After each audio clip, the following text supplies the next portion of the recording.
Sveiki, mylimi tautiečiai.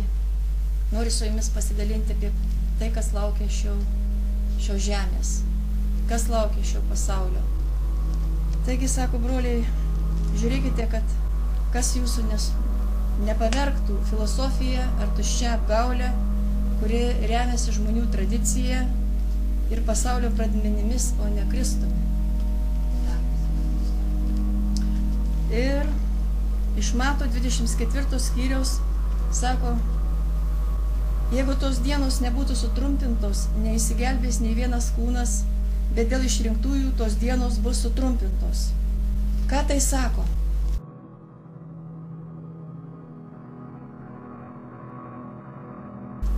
Šita žemė artėja prie tokio taško, kad sako, liepsnojančiai ugny Dievas atkeršys tiems, kurie nepažįsta Jėzaus Kristaus Evangelijos ir kad šita žemė yra palaikoma ugniai.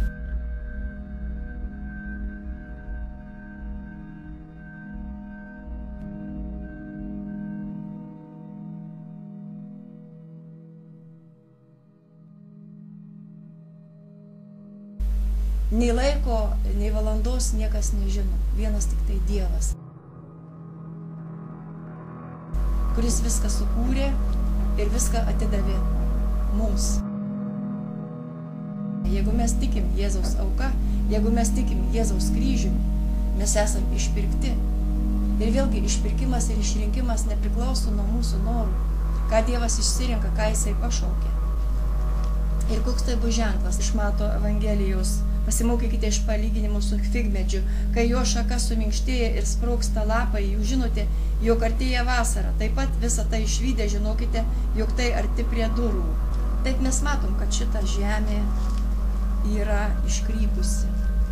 Kas yra garbinama šitoj žemė? Kam atiduodama visi prioritetai? Koncertams sukišame milijonai, sukišame bet kokiam strali valį. Bažnyčia tai skaitos galbūt kokiem seneliam ar ten suvaikėjusiam, praktiškai pažiūra, pati pasaulėžiūra žmonių yra iškrypusi. Ir kažin ar beras Kristus atėjęs į žemę tikėjimą. Tai bus labai žiaurūs dalykai.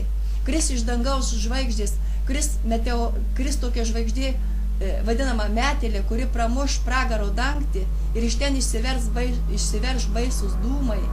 Ir ten ateis tokie skorpionai. Va čia Apreiškimo knygoje viskas yra aprašyta nuo 6 iki 18 skyriaus, kokie baisus dalykai ištik šitą žemę. Mes negalim žaisti šito likimu. Šitas apreiškimas yra užrašytas Jėzaus mylimajam mokiniui, kuris gavo tiesiogiai iš Jėzaus Kristaus. Jisai gavo šitą paliudijimą, kas laukia šitos žemės.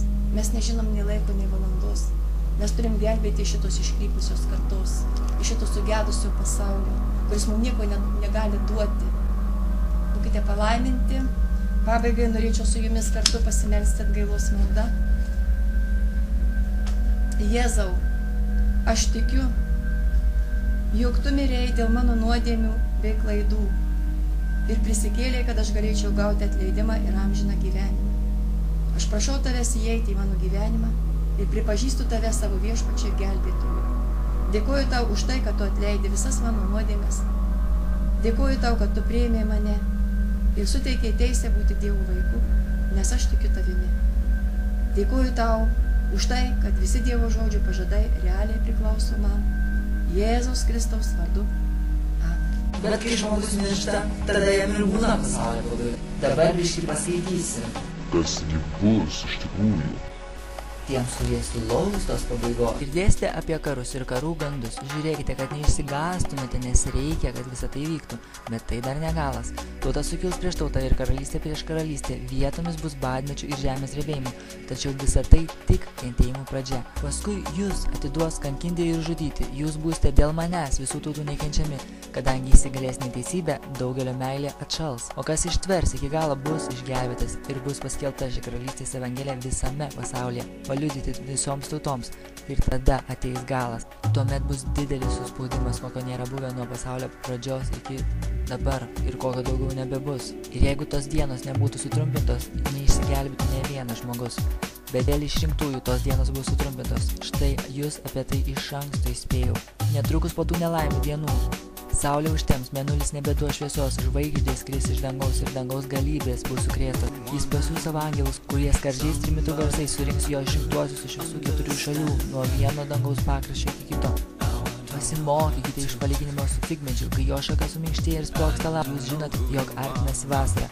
Taip pat visą tai išvydę žinokite, jog jis arti prie slenksčio. Kaip yra buvo Nojaus dienomis, taip bus ir žmogaus sūnui ateinant. Kaip dienomis prieš tvaną žmonės nieko nenumanydami valgė, gėrė, vedė ir tekėjo iki pat dienos, kurie Nojus įlipo į laivą. Kai užėjo tvanas ir visus nusinešė, tai bus ir tada, kai ateis žmogaus sūnus. Supraskite, tai jeigu šeimininkas žinotų, kurią nakties valandą ateis vagis, jis budėtų ir neleistų jam įsilaužti į namus. Todėl ir jūs būkite pasirengę, nes žmogaus sūnus ateis, kai nesitikėsite.